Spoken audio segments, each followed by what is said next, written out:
Еха, толкова е красива!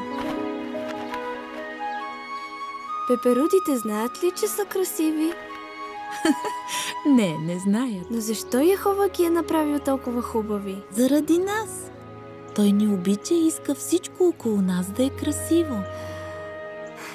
Помисли за различните пеперуди, които си виждала. Страхотно! Знаеш ли, че първоначално всяка пеперуда е гасеница? Виж колко са сладки!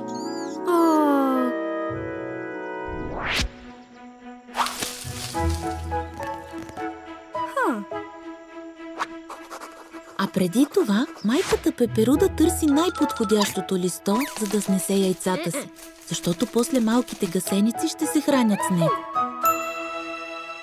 Супер! Не мога да повярвам, че това се превръща в това. Не е ли прекрасно, че Яхова е направил толкова чудесни неща, които да ни радват? Това показва колко ни обича. Нямам търпение в рая да изследвам всички пеперуди, които Яхова е направил.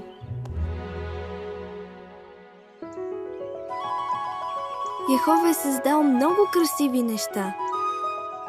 Кое ти е любимото?